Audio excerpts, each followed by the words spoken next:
Un, deux. Ah. Ah. Bonjour. Ce matin, on va lire Matthieu chapitre 26. Matthieu chapitre 26, verset 47.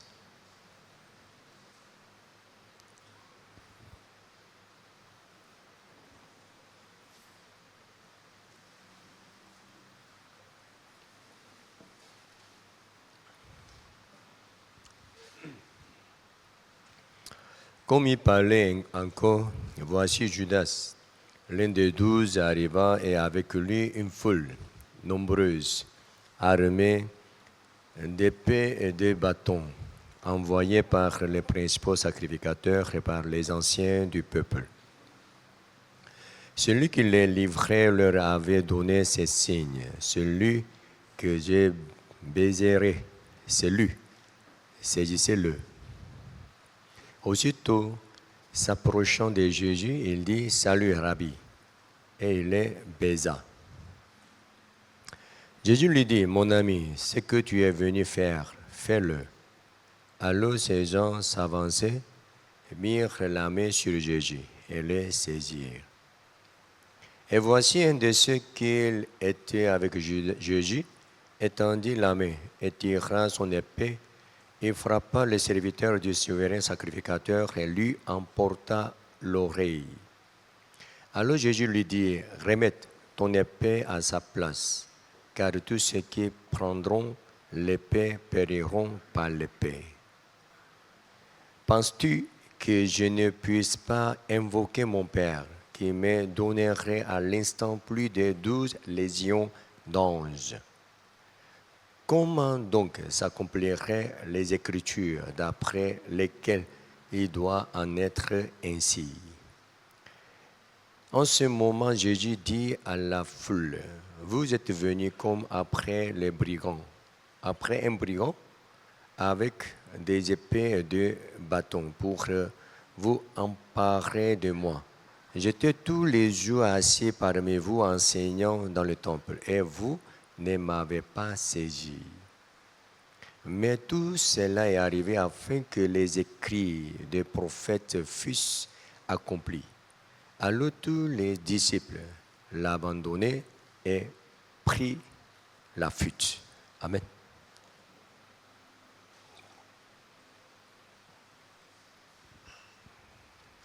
Ah.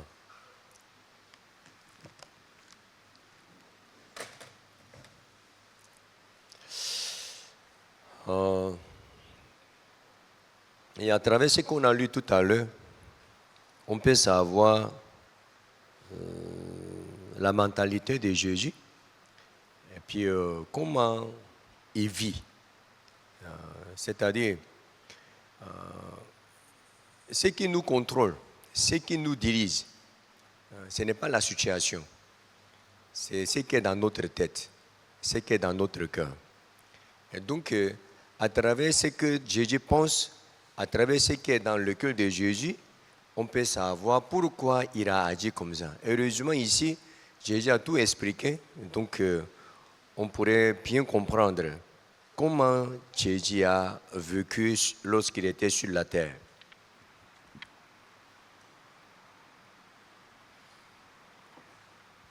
Donc, comme d'habitude, je vais vous poser une question. Lorsqu'il était sur la terre, comment il a vécu? C'est-à-dire, avec quelle pensée, avec quelle idéologie, ou bien avec quelle doctrine il a vécu sur la terre? Hein? Hein? Quoi? Le cœur de Dieu. À travers ce que vous avez lu tout à l'heure. Hein?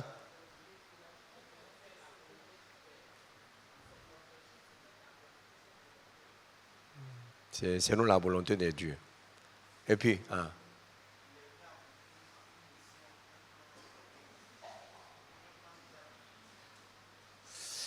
tiens, si vous avez bien compris, vraiment, je ne sais pas, comment vous avez eu bac avec ce niveau? Hein? L'éducation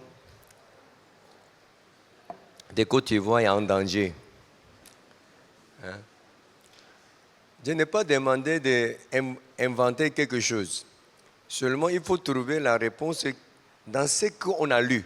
C'est dans ces textes. Toute la réponse est dans ces textes. Hein? Je vais lire les versets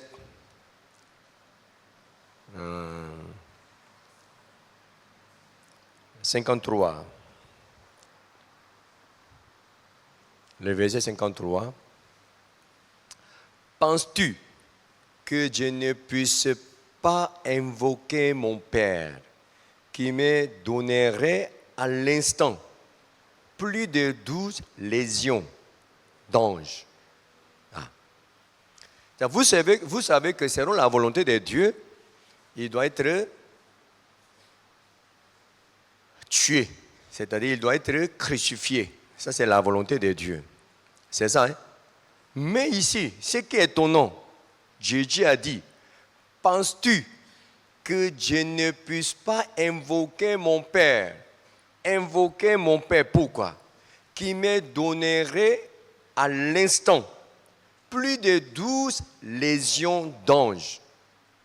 Hein? Jésus, il a dit à ses disciples, Dieu est là. Maintenant, il peut demander à Dieu d'envoyer les 12 légions d'anges. C'est ça? C'est ça? Ça, c'est la volonté de Dieu, ce n'est pas la volonté de Dieu. Hein? S'il demande ça, cette demande, est-ce que ça, c'est la volonté de Dieu? Ce n'est pas la volonté de Dieu. C'est-à-dire, la demande de Jésus ne sera pas la volonté de Dieu. Mais ce qui est bizarre, Jésus croit que cette demande sera exaucée ou ne sera pas exaucée. Hein? Il a demandé ce qui n'est pas la volonté de Dieu.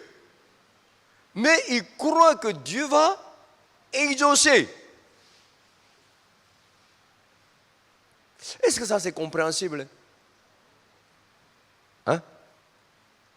Écoute bien, Jésus croit que tout ce qu'il demande à Dieu, ça sera exaucé. Ça aussi inclut. C'est ça? Mais selon notre conception, même si ça c'est la demande de Jésus, si ce n'est pas la volonté de Dieu, est-ce que ça sera exaucé? Mais Jésus croit que ça sera exaucé.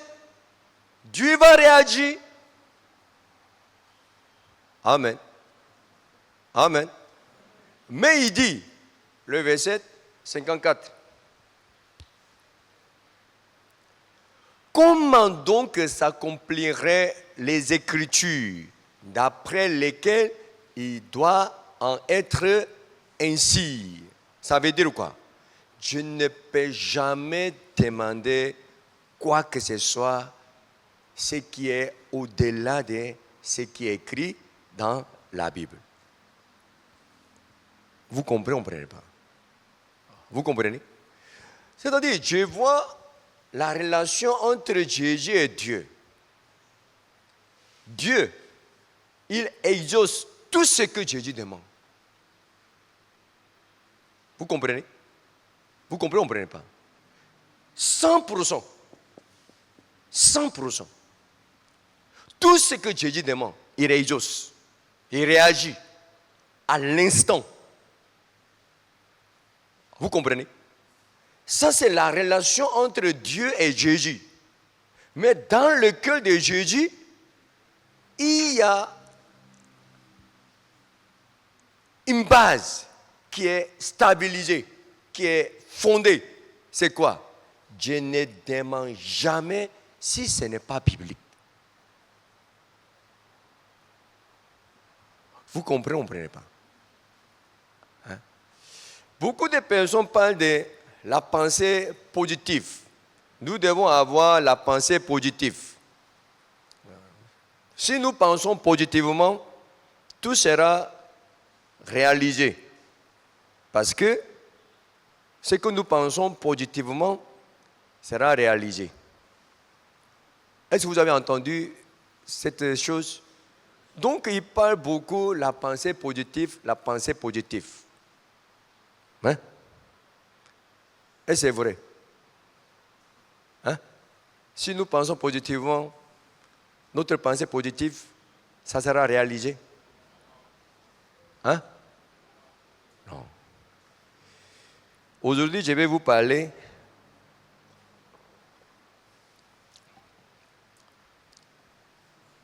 notre Église n'enseigne pas d'avoir la pensée positive. Je vous dis toujours, on doit avoir quelle pensée? On doit avoir quelle pensée?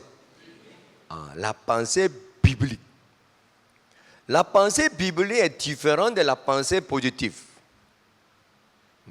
Ta pensée est négative. Donc tu dois avoir une pensée positive. Ça, c'est l'enseignement du monde. Ça, ce n'est pas l'enseignement de l'Église. Vous comprenez? On peut avoir la pensée positive même si on ne connaît pas la Bible.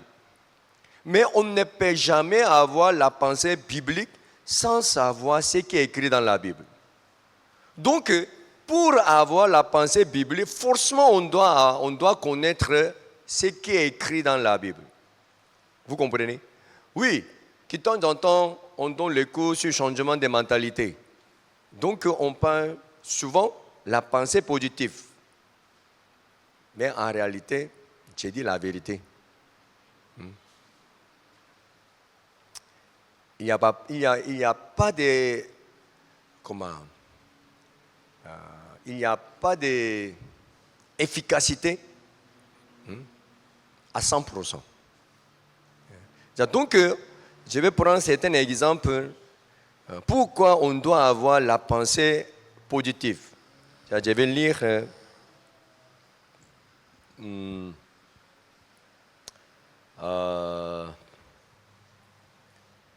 1 Samuel chapitre 20. 1 Samuel chapitre 20. 23, pardon. 23, le verset 17. 1 Samuel chapitre 23, verset 17. Je vais lire l'histoire de David et Jonathan. Vous connaissez Jonathan? Jonathan, c'est qui? Le fils de Saül. À la fois, il est l'ami de David. C'est ça? Hein?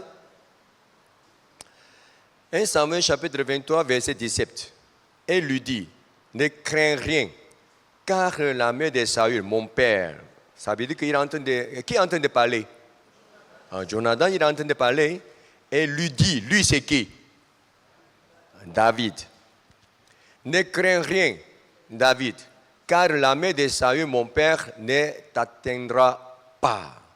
Tu régneras sur Israël. Tu régneras sur Israël. Ça veut dire que tu vas devenir le roi d'Israël. On sait ça. Et moi, je serai au second rang près de toi. Je serai au second rang près de toi. Ça, c'est la vérité ou ce n'est pas la vérité? Hein? À travers cette parole, on peut savoir ce qui était dit entre David et Jonathan. Il dit, je serai ton second. Pourquoi? On s'est parlé de ça. Vous comprenez? Vous comprenez pas? Voilà, il croit que après la mort de Saül, il va devenir le second de David. C'est-à-dire, David, il va devenir le roi d'Israël, et puis il va devenir son second, peut-être il va devenir le premier ministre. Saül, mon père, laissait bien aussi. Saül, mon père, laissait bien aussi. Laissait quoi? Il sait quoi? Il sait que tu vas devenir le roi d'Israël. Et puis, je serai ton second. Vous comprenez? Amen. Ça, c'est que son père connaît. C'est la vérité ou c'est le mensonge? C'est la vérité ou c'est le mensonge? C'est la vérité.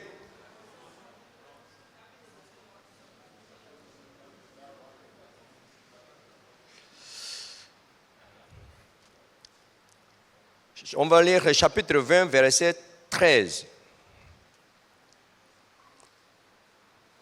Tout à l'heure, on a lu chapitre 23. C'est-à-dire, avant que ça ait arrivé, chapitre 20. C'est-à-dire, ce qui est dans le chapitre 20 était déjà fait. C'est ça, hein? Que l'Éternel traite Jonathan dans toute sa rigueur, dans les cas où mon père trouverait bon de te faire du mal. Je t'informerai aussi, je te laisserai partir, afin que tu t'en ailles en paix, et que l'Éternel soit avec toi. Qui? L'Éternel soit avec toi, David, comme il a été avec mon père. 14. Si je dois vivre encore, veille, usez envers moi de la bonté de l'Éternel.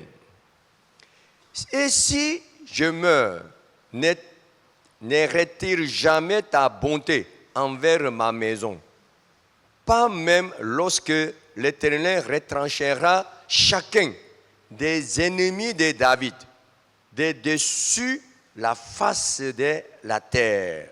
Maintenant, il parle de quoi? Si je ne retire jamais ta bonté envers ma maison, pas même lorsque l'Éternel retranchera chacun des ennemis de David. Lorsque Jonathan est en train de parler, l'Éternel retranchera chacun des ennemis de David. Il est dedans, il n'est pas dedans. Jonathan, il pense qu'il est dedans? Non. Il n'est pas dedans. Hein? Il n'est pas dedans. Écoutez bien, c'est deux choses différentes. Si je ne retire jamais ta bonté envers ma maison, pas même. C'est-à-dire, il parle d'autre chose. Lorsque l'Éternel retranchera chacun des ennemis de David, de dessus la face de la terre. 16. Car Jonathan a fait alliance avec la maison de David, que l'Éternel tire vengeance des ennemis de David. Amen. Dans ces ennemis de David, il est dedans, n'est pas dedans? Il n'est pas dedans. Il n'est pas dedans. Mais bizarrement, écoute bien, bizarrement, on va lire chapitre 31, le verset 2. Les Philistins poursuivirent Saül et ses fils et tuèrent Jonathan, Abinadab, Malchishua, fils de Saül. Ce même jour, Saül aussi était tué. C'est pas, il s'est suicidé parce qu'il ne voulait pas que les Philistins touchent son corps. Donc, il s'est suicidé. Donc, ce jour, même jour, Saül et Jonathan, et tous, ils étaient morts. Amen. Amen. Donc, Jonathan, il a dit qu'il va devenir le second de David. C'est réalisé, ce n'est pas réalisé. Ce n'est pas réalisé. Ce qu'il a cru était réalisé, n'est pas réalisé. N'était pas réalisé. Pourquoi?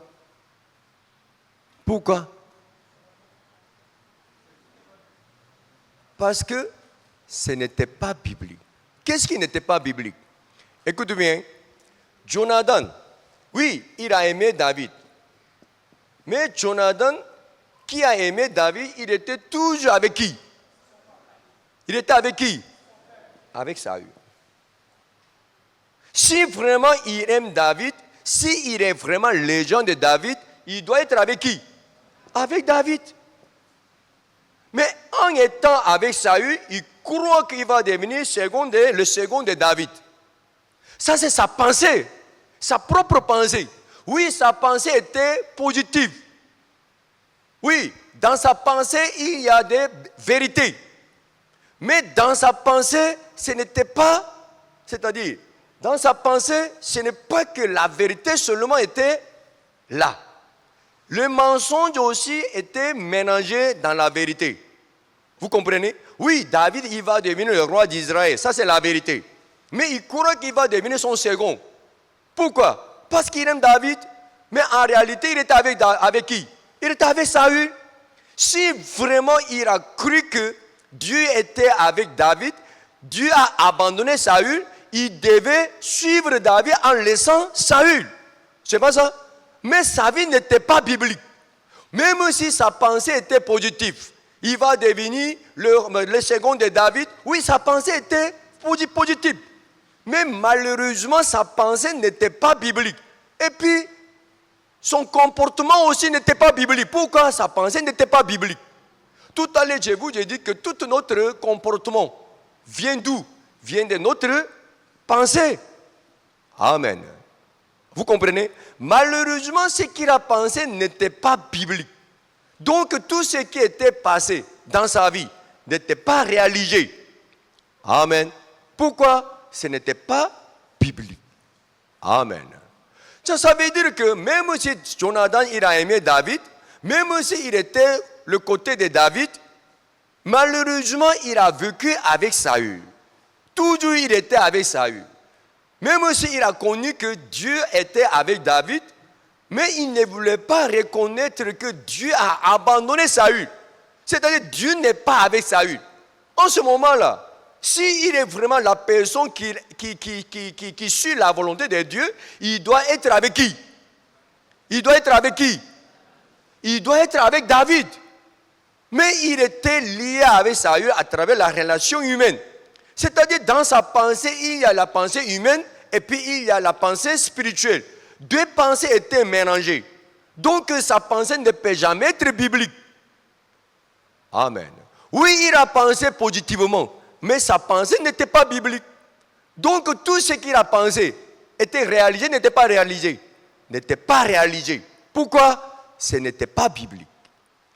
Amen. Amen. Donc maintenant, vous devez analyser votre vie, vous devez analyser votre comportement, vous devez analyser votre pensée. Est-ce que ce que vous pensez est biblique? Dans votre pensée, il n'y a pas de la pensée humaine, même si votre pensée est positive. Est-ce que vraiment votre pensée est 100% biblique? Si votre pensée n'est pas biblique, il ne faut pas imaginer que tout sera réalisé. Amen. Amen. Oui, vous ne comprenez pas. Vous comprenez ou vous ne comprenez pas? Celui qui comprend ce que je suis en train de parler, exactement, levez la main.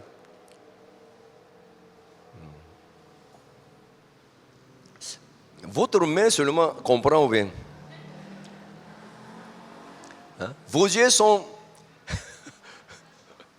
hein? Vos yeux sont un peu flous.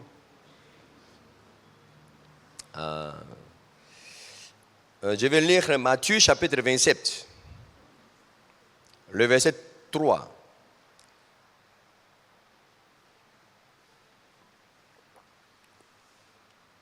Alors Judas, qui l'avait livré, voyant qu'il était condamné, s'est repenti. Judas Iscariote, il a vendu Jésus. C'est ça? C'est pourquoi il a vendu Jésus? Pourquoi il a vendu Jésus? Pour gagner l'argent. C'est ça? Hein? Il avait besoin de l'argent. Je ne sais pas pourquoi. En tout cas, il a vendu Jésus et puis il a gagné 30 pièces d'argent. Mais lorsqu'il a vu que Jésus était condamné, il a regretté. Il s'est repenti. Ça veut dire quoi? Est-ce qu'il ne savait pas que ça va se passer comme ça? Selon lui, après avoir livré Jésus, qu'est-ce qui serait passé? Il a imaginé comment? Hein? Ce qu'il a imaginé, c'était comment? Hein? Écoute bien, ici, voyant qu'il était condamné, c'était étonnant pour lui. Pourquoi? Jésus n'est pas coupable.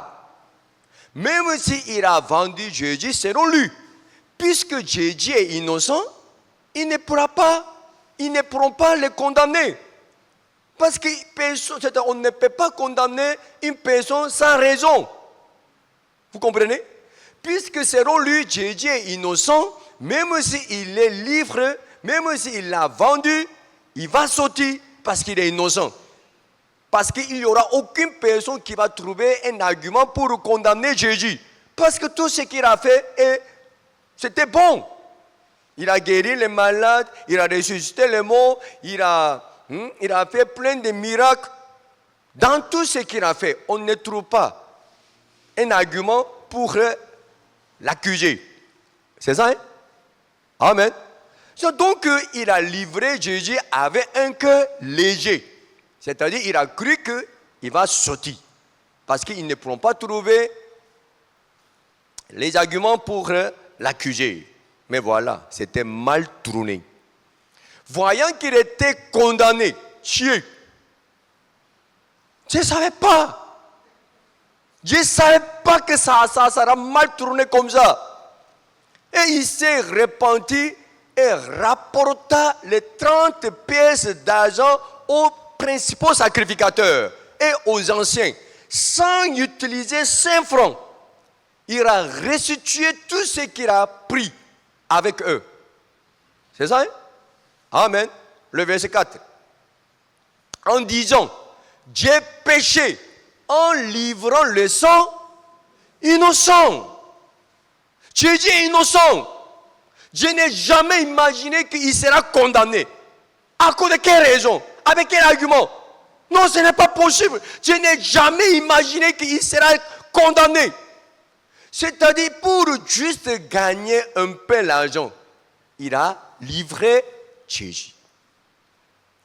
Vous comprenez? 30 pièces d'argent, vous savez, c'est combien? À peu près 1 mois de salaire.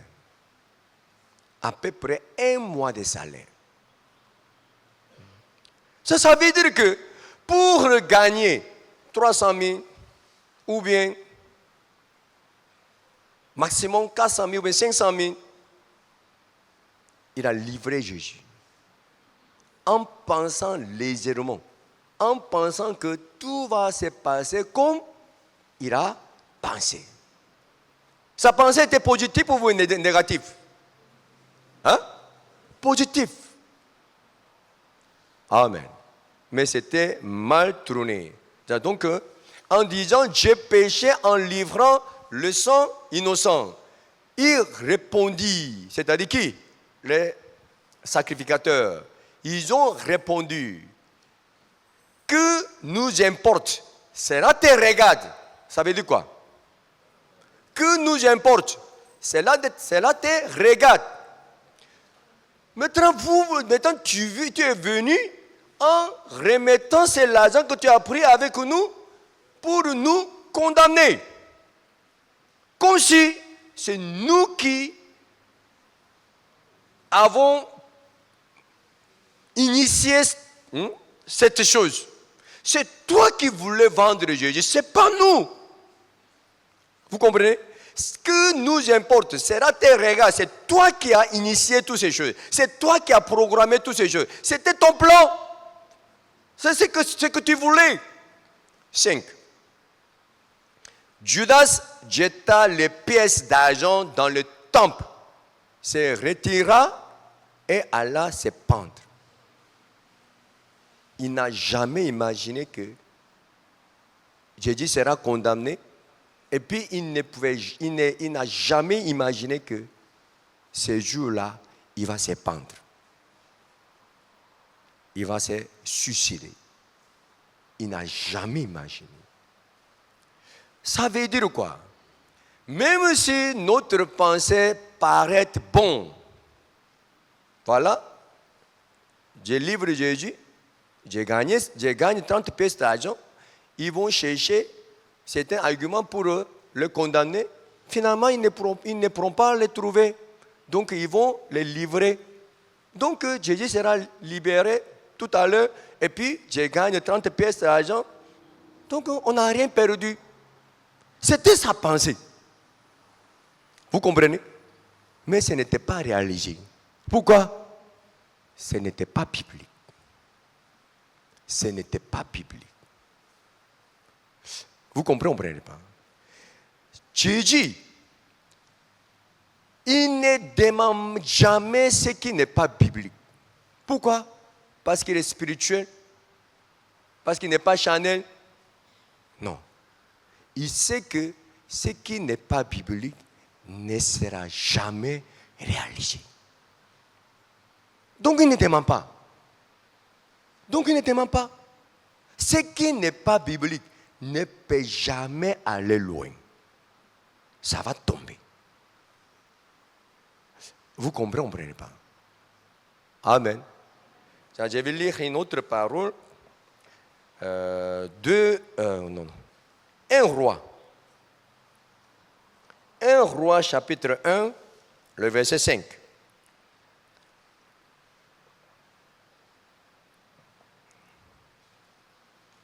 Adonijah. Vous connaissez Adonijah? Le fils de Saül. Adonijah, fils de Haggith, se laissa emporter par l'orgueil jusqu'à dire, c'est moi qui serai roi. Et il se procura un char et des cavaliers et 50 hommes qui couraient devant lui. Ici, Adonijah, fils de Haggith, se laissa emporter par l'orgueil jusqu'à dire, c'est moi qui serai roi. Il y a raison, il n'y a pas raison. Il y a raison, il n'y a pas raison. Dans ce monde, il y a deux types d'orgueilleux. L'orgueilleux sans raison, l'orgueilleux avec la raison. Orgueilleux sans raison. Levez la main. Parce que je suis orgueilleux, je sais ça. Mais tout le monde, ils m'ont dit que je suis orgueilleux sans raison. Mon mari dit ça. Ma femme m'a dit ça. Mon papa m'a dit ça. Levez la main.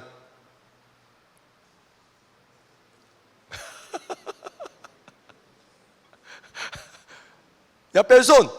Ça veut dire que vous tous, vous êtes orgueilleux avec raison. Chier. Je suis orgueilleux avec raison. Levez la main.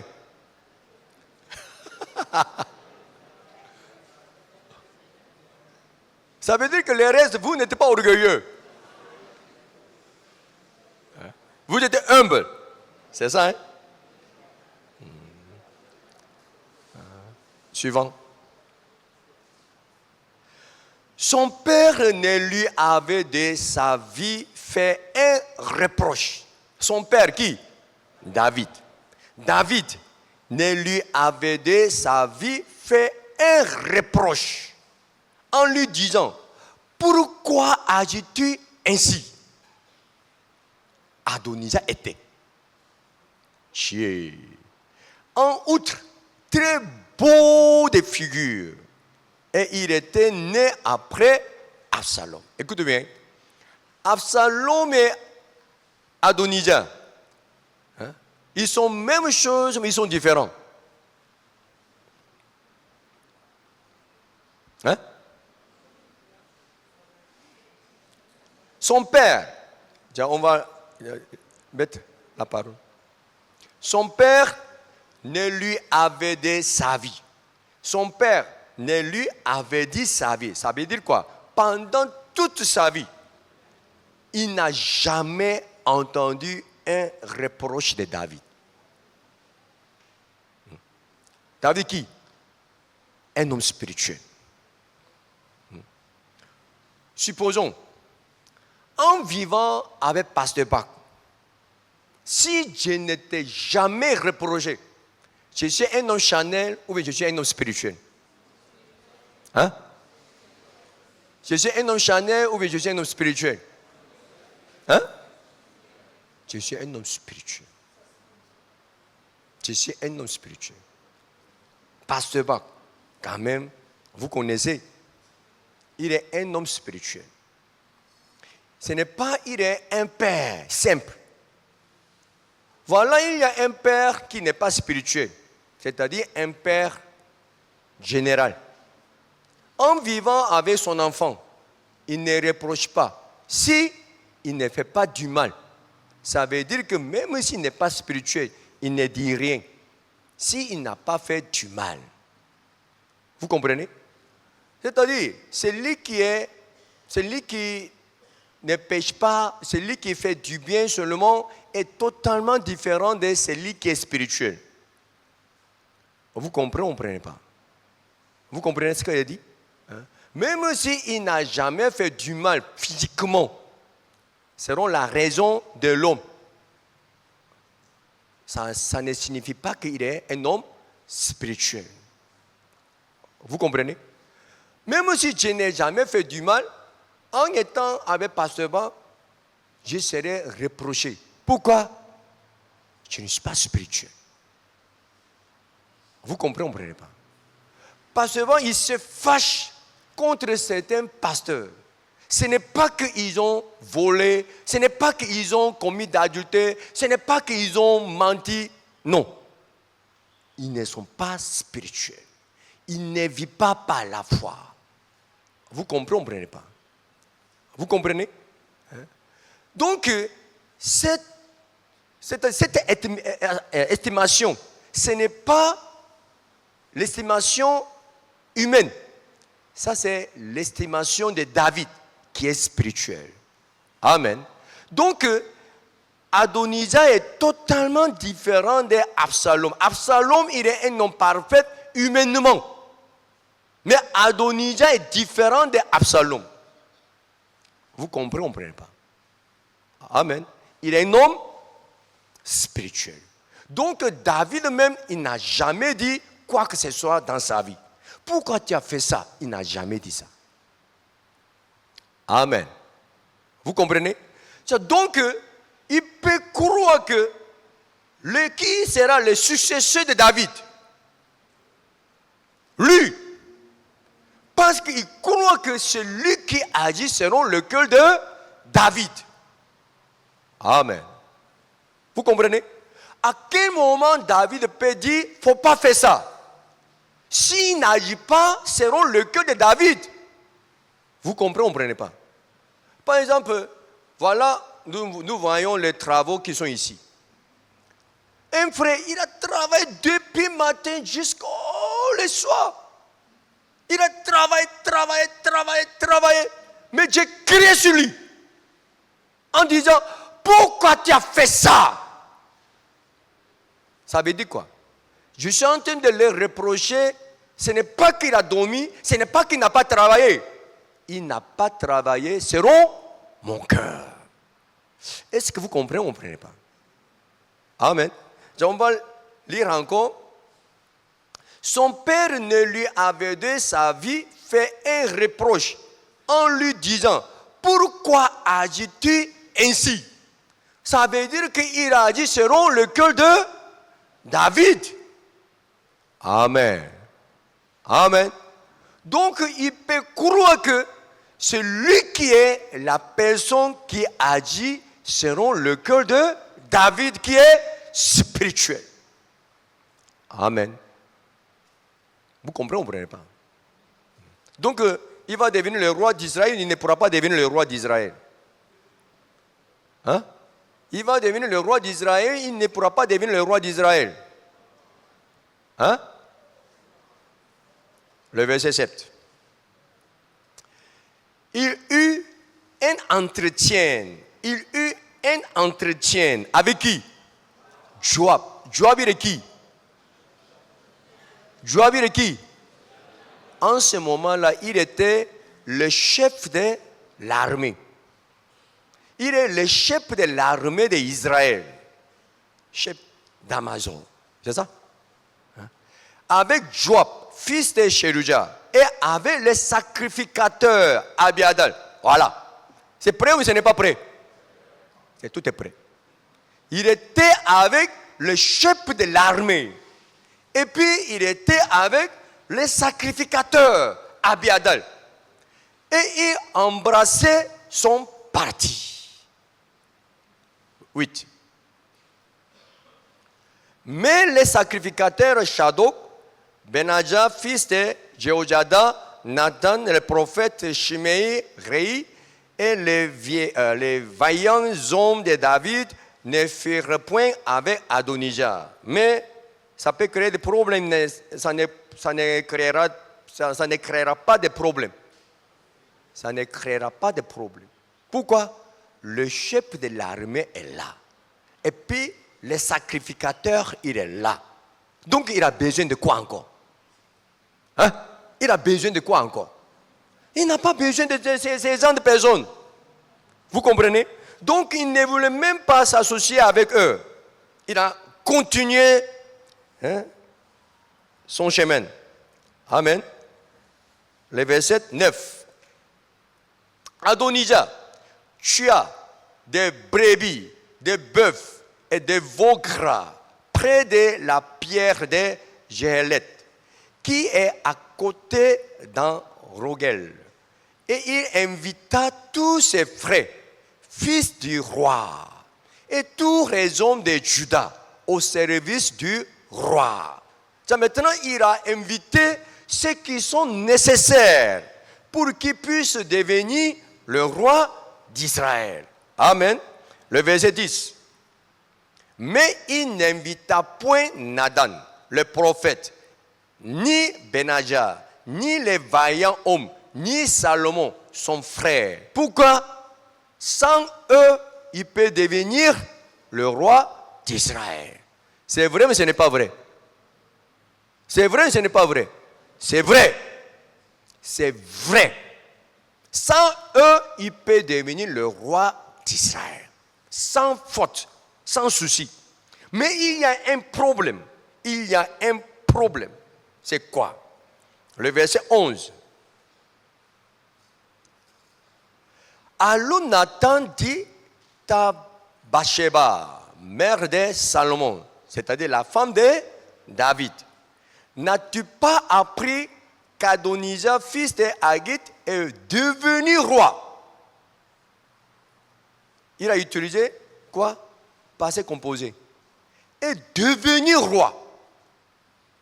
Nathan, il est en train de parler sans que notre Seigneur David le sache. 12. Viens, donc maintenant, je te donnerai un conseil afin que tu sauves ta vie et la vie de ton fils Salomon. Pourquoi? Bientôt, vous serez tués. 13.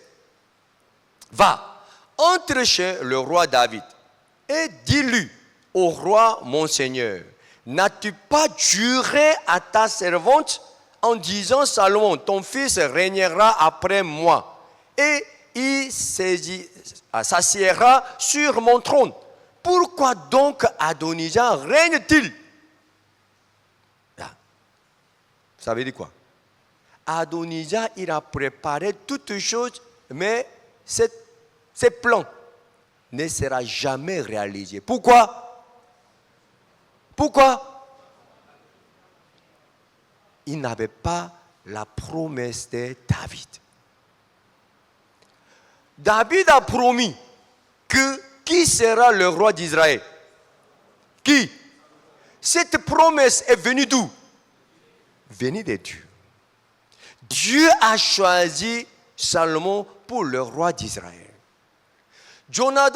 Adonijah, il a préparé tout pour devenir le roi d'Israël. Mais il a il avait un manque. Il avait un seul manque. C'était quoi? La parole de Dieu. La promesse de Dieu. Il voulait devenir le roi d'Israël sans avoir la promesse de Dieu. Ça marche ou ça ne marche pas?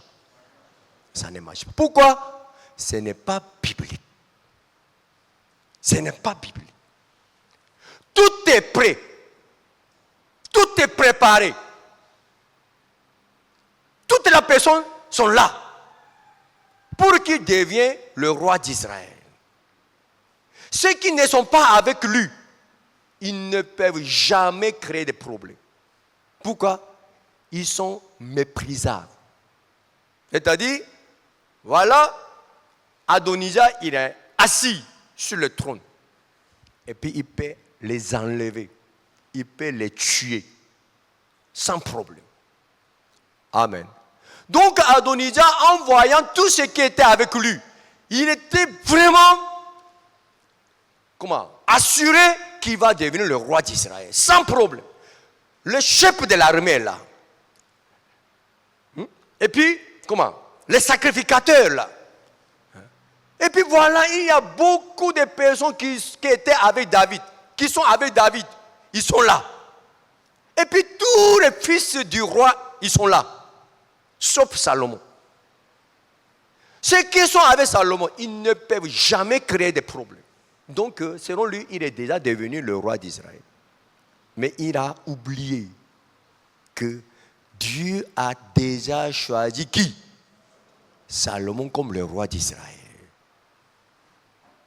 Même s'il a préparé toutes choses, il y avait un seul manque. Il n'y avait pas de la parole. Il n'y avait pas de la promesse qui vient de Dieu. Amen. Amen. Donc, ça va réussir ou bien ça va échouer. Échouer. Amen. Ça veut dire quoi? Même si on a préparé toutes choses, si ce n'est pas biblique, à la fin, ça va tomber. Sinon, tout était bien passé. Il a causé, il a fait un entretien avec Joab. C'est bien passé, c'est mal passé. C'est bien passé. Joab aussi est un nom compliqué. Mais il a gagné le cœur de Joab. Et puis il a causé avec un sacrificateur. C'était bien passé. Et puis il a causé avec tout ce qui était nécessaire pour qu'il devienne le roi d'Israël. Tout était bien passé. Voilà. Maintenant, ce qui est resté, prend le trône du roi, c'est tout. Mais ça a échoué. Parce que dans tout ce qu'il a préparé, la parole n'était pas là. La promesse de Dieu n'était pas là. Amen. Amen. Donc, même si votre pensée est positive, même si vous avez préparé toutes choses, à la fin, ça va tomber. Ça va tomber. Même si vous pensez que ça marche, ça va tomber. Saül, il a entendu depuis longtemps. Quoi? Dieu a choisi David. Il a entendu ça, il n'a pas entendu ça. Il a entendu ça. Il a entendu que Samuel lui a dit, Dieu t'a abandonné. Il a entendu, hein? Il a entendu. Mais il était toujours le roi d'Israël. Il était toujours le vainqueur. Il a fait beaucoup de guerres, malgré tout ce que Samuel a parlé. Mais il a gagné la guerre. Amen. Une seule fois, il a perdu la guerre. C'était quelle guerre? La dernière guerre. Ce jour-là, Saül, il s'est suicidé. Vous comprenez? Avant cette guerre, il a tout fait pour causer avec Dieu, pour recevoir le conseil de Dieu. Il a essayé de causer avec Dieu, Dieu n'a pas répondu. En ce moment-là, malgré ça, il est allé faire la guerre. Pourquoi? Il a cru que même si Dieu ne répond pas, on va gagner comme d'habitude. On a gagné cette guerre. Dernière fois, on a gagné. Même si Samuel m'a dit que Dieu t'a abandonné. Mais j'ai gagné la guerre. Je suis toujours le roi.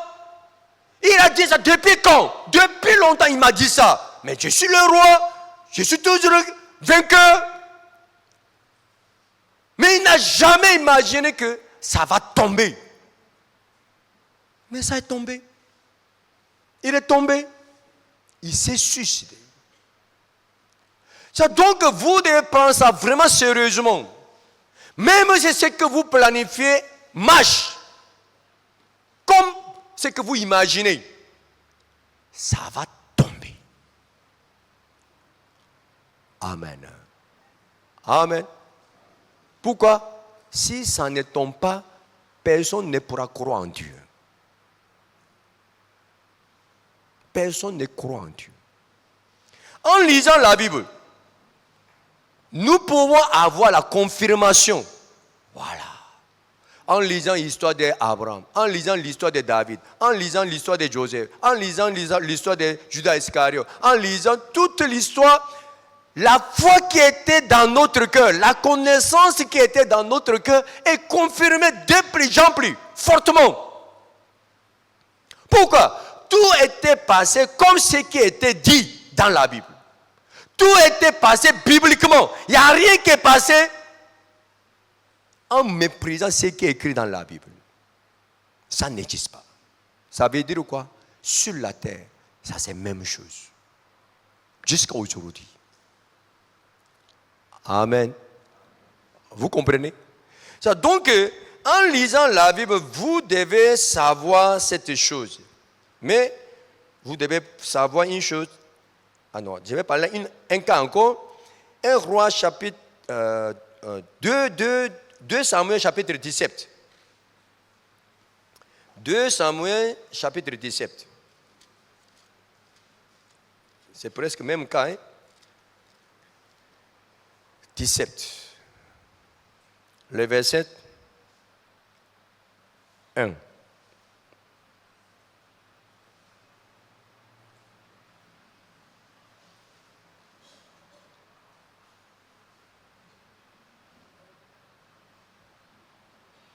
Non, attends. Vous connaissez l'histoire d'Achitophel? Hein? Achitophel, il était avec qui? Le moment où Absalom a fait des coups d'État, Achitophel, il était avec qui? Avec David ou bien avec Absalom? Absalom. Il était avec Absalom. Écoutez bien ici. Chapitre 16 d'abord. Chapitre 16, le verset 20. 2 Samuel chapitre 16, verset 20. Absalom dit à Achitophel, consultez ensemble. Qu'avons-nous à faire? Absalom n'a pas demandé à Dieu pour savoir ce qu'il doit faire. Il a demandé à qui? Achitophel. Suivant. Et Achitophel dit à Absalom, va vers les concubines que ton père a laissées pour garder la maison.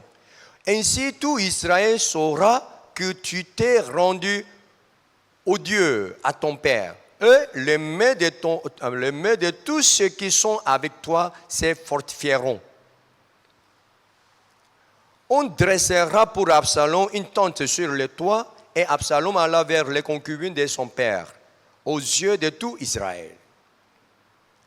Les conseils donnés en ce temps-là par Achitophel avaient autant d'autorité que s'ils l'ont eu consulté Dieu lui-même.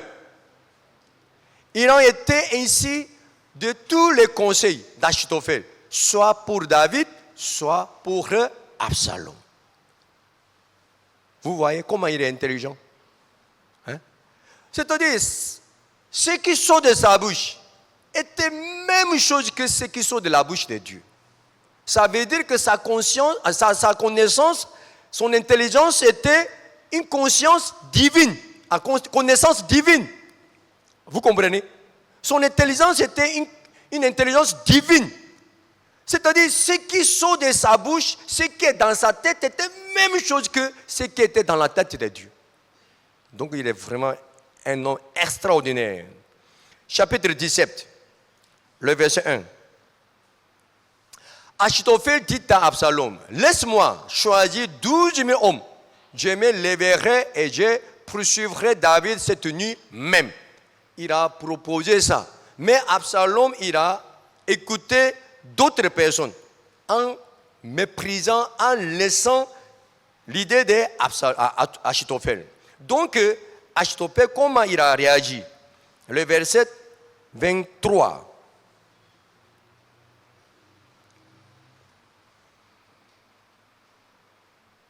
Achitophel, voyant que son conseil n'était pas suivi, c'est là son âne est parti pour s'en aller chez lui, dans sa ville. Il donna ses ordres à sa maison et il s'étangla. C'est ainsi qu'il mourut. Et l'on l'enterra dans le sépulcre de son père. Ce qu'il a fait, c'est comment? Ce qu'il a fait, c'est comment? Lorsque ce qu'il a pensé n'était pas réalisé, comment il a réagi?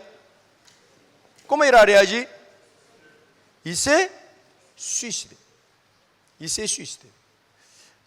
Ça, c'est ce qu'on a vu. Judas Iscariote, lorsqu'il a vu que ce qu'il a imaginé n'était pas réalisé, comment il a fait? Il s'est suicidé. Saül, il a imaginé que ça va devenir comme ça, mais ce n'était pas passé comme ça. Donc il a fait quoi? Il s'est suicidé. Achitophel, il a cru que tout va se passer comme ce qu'il a pensé, mais ce n'était pas passé comme ça. Qu'est-ce qu'il a fait? Il s'est suicidé. Ça veut dire quoi? Les gens pensent que si ce que Dieu pensait n'est pas réalisé, ça c'est la fin.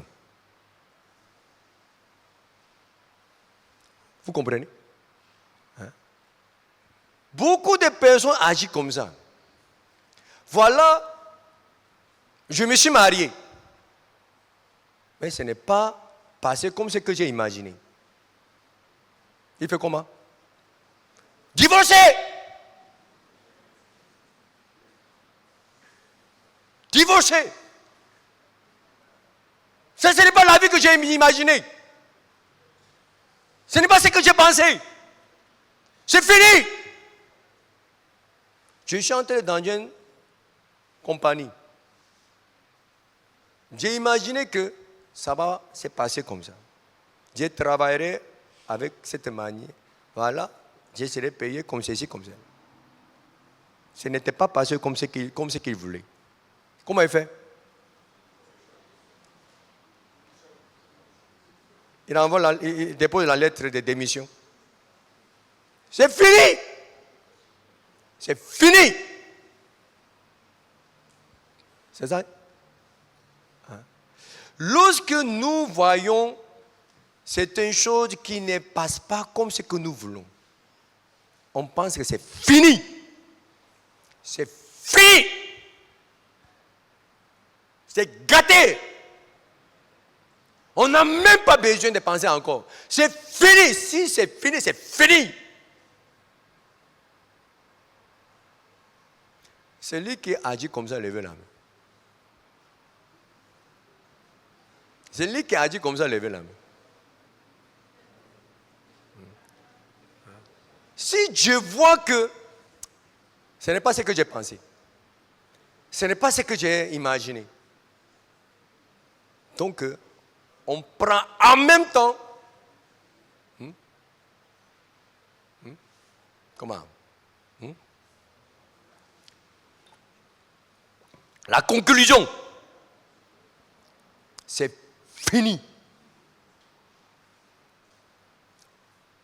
Vous comprenez? Ça, c'est le caractère de qui? Ces gens de personnes. Vous comprenez? Dans leur vie, il n'y a pas de repentance. Dans leur vie, il n'y a pas de repentance. Écoute bien. Judas Iscariote, il peut se repentir, il ne peut pas se repentir. Comme qui? Comme Pierre. Comme Pierre. Pierre aussi, il a nié Jésus. Il a insulté Jésus même. Mais il s'est repenti. Amen. Vous comprenez? Saül, il s'est suicidé. Il a fini sa vie. Alors que David, il a violé Bathsheba. Pour cacher ses péchés, il a tué son mari. Son mari qui a fait la guerre pour lui. Il l'a tué. C'est fini, ce n'est pas fini. Pour lui, ce n'est pas fini. La plupart, ils vont penser comment? Dieu va m'abandonner. Dieu ne pourra jamais me pardonner. Dieu ne pourra jamais m'utiliser encore. Non, jamais. C'est fini. Saül, il a pensé que c'est fini. C'est fini. C'est la fin. Achitophel, c'est la même chose. Vous comprenez? Ils sont incapables de changer leur cœur. Jésus nous a dit quoi? Vous avez péché. C'est fini. Je vais vous tuer. Il a dit ça? Non. Repentez-vous. Repentez-vous. Et croyez la bonne nouvelle. Amen. C'est pour Judas Iscariote. Dieu a préparé la bonne nouvelle, Dieu n'a pas préparé la bonne nouvelle. Dieu a préparé la bonne nouvelle. Pour Saül, Dieu a préparé la bonne nouvelle, mais Dieu n'a pas préparé la bonne nouvelle. Dieu a préparé la bonne nouvelle. Pour Achitophel, Dieu a préparé la bonne nouvelle, mais Dieu n'a pas préparé la bonne nouvelle. Dieu a préparé la bonne nouvelle. Après quoi? La repentance. Repentez-vous. Repentez-vous. Dieu est en train de dire que ce n'est pas fini. Il ne faut pas penser que c'est fini. Ce n'est pas fini. Repentez-vous. Mais si nous ne sommes pas, si nous n'avons pas appris la repentance, nous allons continuer notre vie. Ma soeur, ce n'est pas ça, c'est la vie biblique. Ce n'est pas le chemin biblique. Arrêtez! Je vais continuer. Je ne peux pas arrêter. On est allé trop loin. Je suis allé trop loin. Je ne peux pas arrêter. Je ne peux pas arrêter. On va aller jusqu'au bout. Les gens pensent que on ne peut pas se repentir. Pourquoi? On est trop allé loin. Dieu veut qu'on change notre cœur. Mais les gens, ils ne sont pas prêts de changer leur cœur. Change! Je te demande une chose, change ton cœur! C'est fini. Je te dis, c'est fini. Non, ce n'est pas fini. Change ton cœur! Pasteur, je te dis quoi? C'est fini, non? C'est fini! Celui qui parle comme ça, ce n'est pas que c'est fini. Seulement, il ne veut pas changer son cœur, c'est tout. Il ne veut pas changer son cœur, c'est tout. Matthieu, je vais lire Matthieu.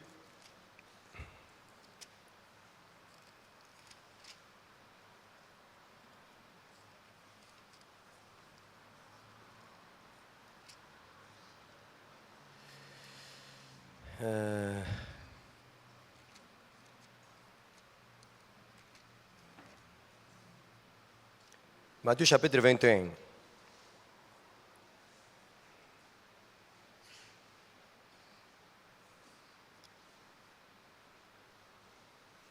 Matthieu chapitre 21, le verset 26 à 28. 21, 28. Que vous ensemble, un homme avait 2 fils, et s'adressant au premier, il dit, mon enfant, va travailler aujourd'hui dans ma vigne. Il répondit, je ne vais pas. Il est impoli, hein? Sur place, il dit, je ne vais pas. Ensuite, il s'est repenti et il alla. S'adressant à l'autre, c'est-à-dire fils cadet, il dit la même chose. Et ses fils répondit, je vais bien, Seigneur. Ah, vraiment, il est poli. Il a appelé son papa Seigneur, Seigneur, Seigneur. On utilise ces mots pour qui? Pour Dieu, pour Jésus. Mais il a appelé Seigneur. Il a appelé son papa Seigneur. Et il n'alla pas.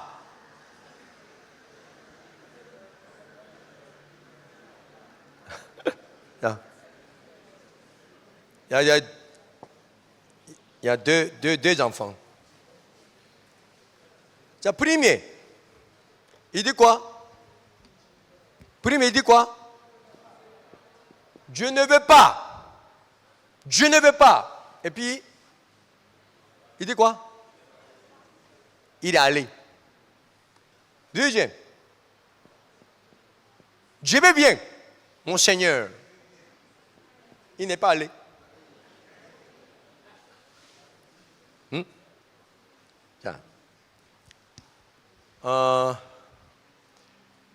Ça parle les enfants. Voilà, mon père m'a demandé de faire quelque chose. Devant lui, face à face. J'ai dit, je ne veux pas. C'est lui qui parle comme ça, habituellement, lève la main.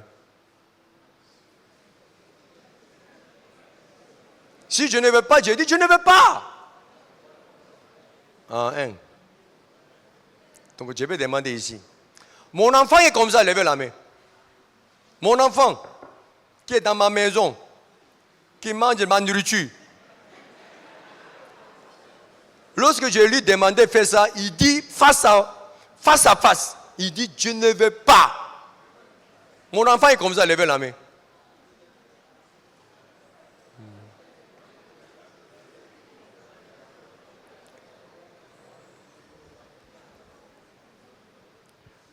Il y a une bonne nouvelle. Cet enfant a changé. Amen. Ça, c'est la bonne nouvelle. On pense que cet enfant, un enfant, devant son papa lui a dit, allez travailler dans ma vigne. Allez, je ne veux pas. Ce n'est pas que papa, à cause de telle raison, à cause de tel rendez-vous, papa, vraiment, excuse-moi, vraiment, pardonne-moi, je ne peux pas y aller. Ce n'est pas ça. Il dit, ce n'est pas je ne peux pas. Hein. Papa, je ne peux pas. Non, ce n'est pas comme ça. Je ne veux pas. Je ne veux pas. Mais la Bible nous a dit que c'est ton change. C'est ton change. Ça, c'est la bonne nouvelle. Amen.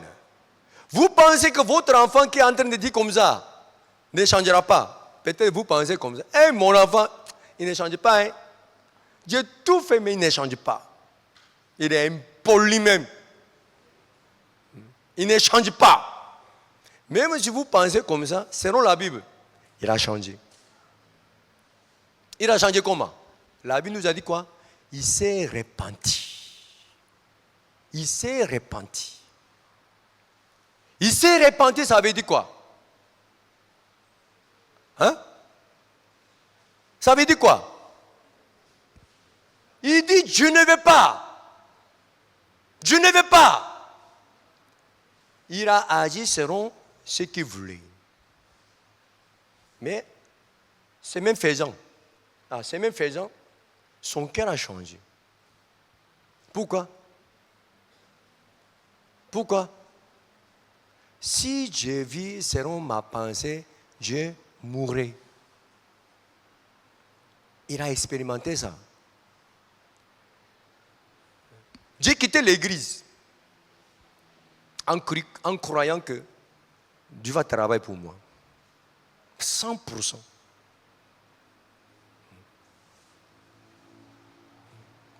Ma fille, ma grand-fille, Toi,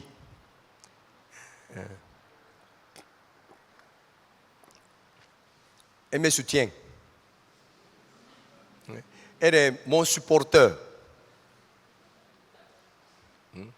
Elle est un mon supporteur. Puisque Toi était à l'église de France,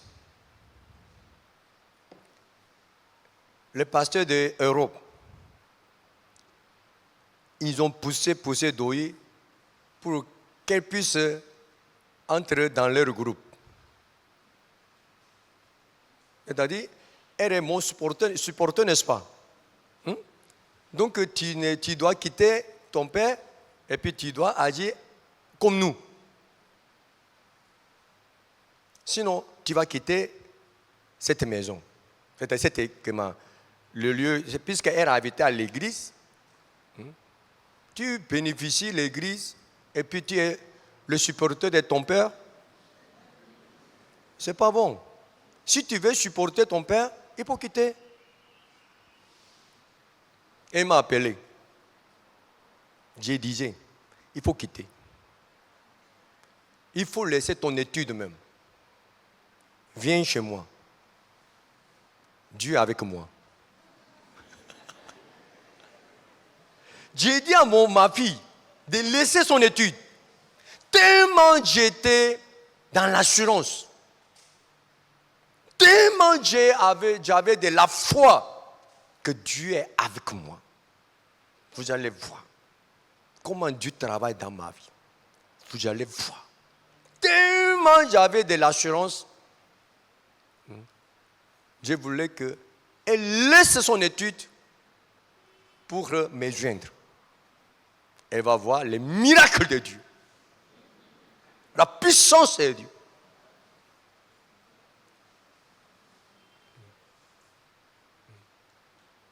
Ma femme, elle n'est pas bonne. Elle m'a laissé. En tout cas, j'avais 16 ans d'assurance. J'ai ouvert la Bible même, devant Pasteur Ba. Pasteur Ba, qu'est-ce qui est le problème de cette mission? Regarde! J'ai ouvert la Bible. À gauche, à droite, à gauche, à droite. C'est ça. Et Pasteur Ba m'a dit que il ne faut pas penser que tu connais toute la Bible. Actuellement, ton cœur est monté. Donc tu vois un seul côté. Tu ne peux pas voir l'autre côté. Si ton cœur descend, tu vas voir deux côtés. En ce moment-là, tu vas comprendre ce que je suis en train de te dire. Et puis tu vas voir que tu étais trompé. Je disais, parce que toujours tu penses que tu as raison, non? Tu vas voir. Tu vas savoir que tu as tort. J'ai pensé comme ça. J'ai parlé comme ça. Vis-à-vis. Et voilà. Je suis devant vous, non?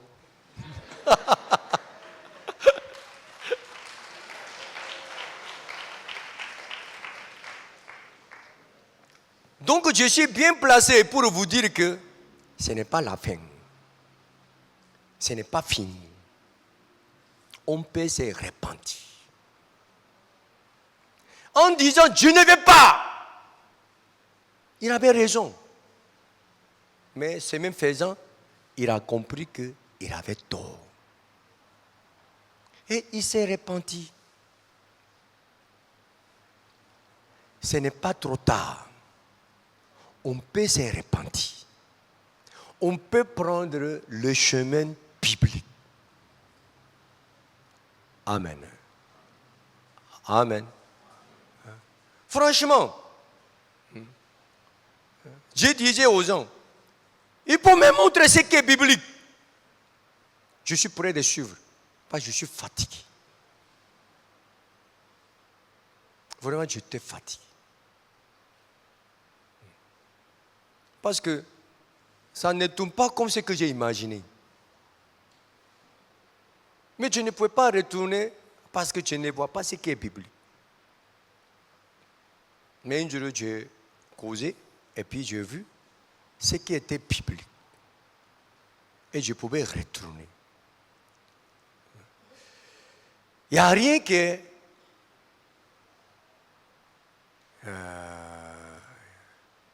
comment? Il n'y a rien qui est... Il n'y a rien qui est impossible de se repentir. Vous comprenez? Amen. Vous comprenez? Et je me suis repenti et puis je suis retourné. Je pensais que c'était fini. Ce n'était pas fini. Je pensais que l'église, est-ce que l'église pourra m'utiliser encore? L'église est en train de m'utiliser. Est-ce que Dieu pourra m'utiliser encore? Dieu est en train de m'utiliser. Ce n'était pas trop tard. Amen. Amen. Il peut se repentir. Saül, il pouvait se repentir. Judas Iscariot, il pouvait se repentir. Achitophel, il pouvait se repentir. Mais bizarrement, lorsqu'il a vu que ce qu'il a imaginé n'était pas passé comme il voulait, il a pensé que tout est fini. La dernière fois, j'ai parlé de Jonas. Jonas, il a vu que ce que Dieu a fait était... Ce n'est pas ce qu'il voulait. En ce moment, il dit que il faut me tuer. Ce n'est pas la peine de vivre. Je ne vais pas vivre dans ce monde où tu fais ce que tu veux. Je vais vivre dans un monde où je peux faire ce que je veux. Je ne vais pas vivre dans ton monde. Je vais vivre dans mon monde. Donc, si tu veux utiliser ma vie en faisant ce que tu veux, ça ne m'arrange pas. Il faut me tuer. Si je ne peux pas faire ce que je veux, la mort mieux.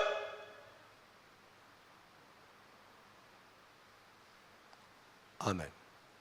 Amen. Il ne veut pas se repentir. Qui va en enfer? Celui qui a beaucoup péché? Celui qui a commis d'adultère? Celui qui a tué beaucoup de gens? Non. Ceux qui vont aller à l'enfer, ce n'est pas ces gens de personnes. Ceux qui ne veulent pas se repentir, ils s'en vont à l'enfer. Amen. Amen. Votre vie est comment? Vous voulez faire quoi? Vous voulez vous repentir? Ou bien vous voulez continuer votre chemin? Même si votre vie, ce n'est pas biblique. Oui, peut-être votre vie est comme votre pensée est positive.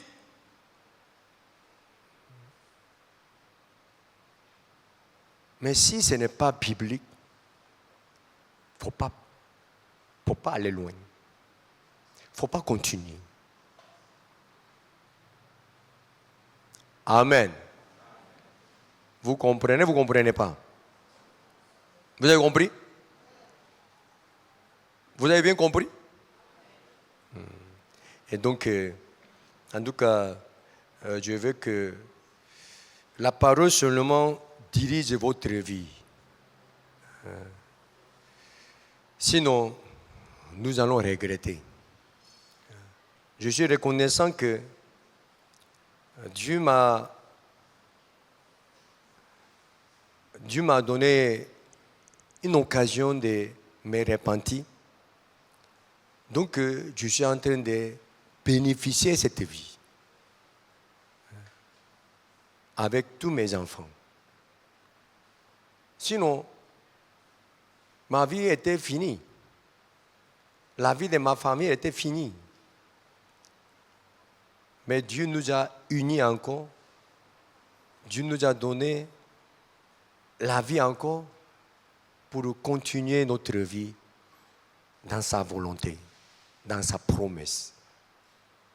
Amen. Amen. Et donc, et en tout cas, aujourd'hui, si lorsque vous écoutez cette parole, je vais lire une parole et puis je vais terminer. Hébreu.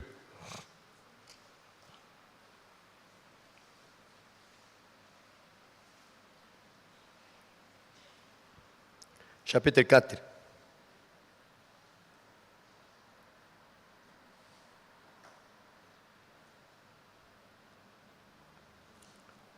Chapitre 4, le verset 7.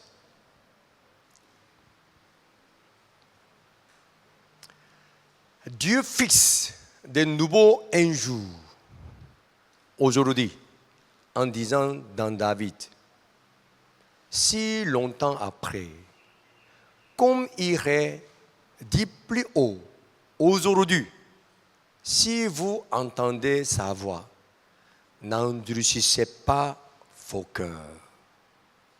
Amen. Aujourd'hui, si vous entendez sa voix, n'endurcissez pas vos cœurs. Amen. Votre cœur a changé? Votre cœur a changé? On n'a pas changé? Hein? Pasteur, je me suis déjà engagé. Hein? Je suis déjà engagé. Je vais continuer.